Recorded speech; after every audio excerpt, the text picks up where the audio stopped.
Faisons connaissance cette semaine avec Alexandra et Eric, couple à la ville comme à la plume installé dans le Jovinien. Alexandra, vous êtes prof documentaliste, Eric, ancien prof de philo, passé par l'armée, tous les deux auteurs de La Voix du Talion, un roman psychologique matinée de polar très noir. On le retrouve au centre d'intérêt, notamment pour l'exploration de l'esprit humain. Un roman qui a aussi trouvé son public puisqu'il a été en top des ventes auprès d'une enseigne bibliophile d'Auxerre que je ne citerai pas malgré toute mon amitié envers eux. Alexandra, cette passion pour la littérature, ça vient de très loin? Ça vient de toujours. Depuis toute petite, j'ai voulu être prof de lettres. J'ai toujours lu, je me suis donné les moyens d'y parvenir. Est-ce qu'il y a eu un livre qui a été le déclic, un livre en particulier qui vous a fait aimer la littérature? C'est la question piège, il y en a eu tellement.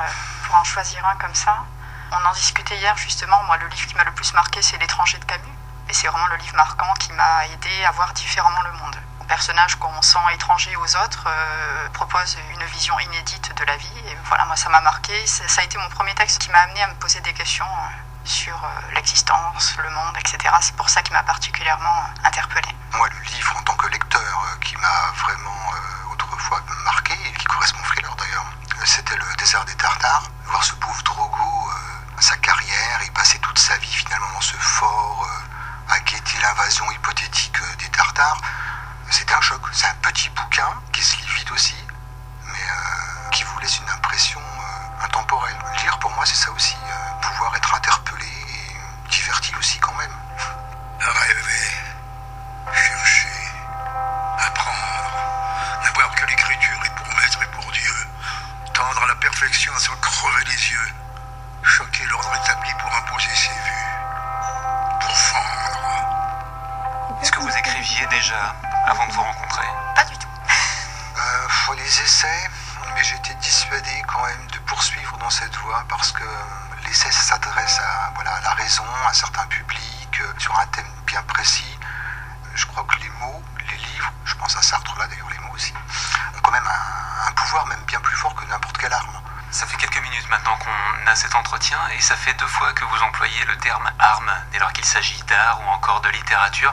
C'est quand même un terme assez violent. Pas en termes de violence, parce que la pire qu'on rencontre aujourd'hui, c'est plus par la négation des individus dans leur statut de sujet, leur capacité à être eux-mêmes, libres, etc.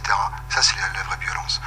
Si par les mots, par les phrases, par les livres, on arrive à redonner envie aux gens de restaurer ce pouvoir de décider, de liberté, c'est plus un moyen de résistance.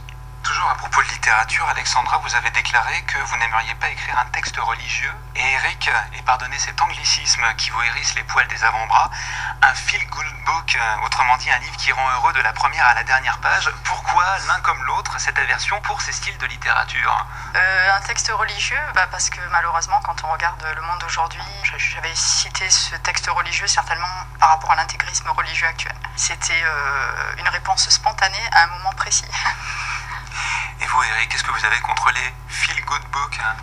C'est ce matraquage du festif, en fait. Tout doit être festif, s'amuser, et c'est vrai qu'il y a énormément de choses préoccupantes autour de nous. Je ne me vois pas perdre mon temps à rajouter une couche sur ce que font très bien certaines autres personnes, et je préfère prendre le problème autrement et montrer que si on dépeint parfois des vieux souliers comme à la Van Gogh, ça plaît peut-être pas à tous les yeux, on ne peut pas résoudre un problème tant qu'on ne l'a pas posé.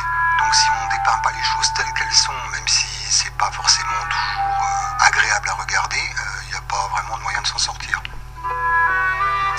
Voilà, on sent le prof de philo qui sommeille encore et toujours chez Eric Kaminski, qui est avec sa compagne Alexandra Coin, l'auteur de La Voix du Talion, par aux éditions Agonitum, alors qu'Alexandra, elle s'apprête à publier chez le même éditeur son tout premier roman en solo intitulé Entrave. Nous les retrouverons et nous retrouverons leur parcours de ces habitants du Jovinien tout au long de cette semaine dans Les gens d'ici sur France Bleu Auxerre. France Bleu.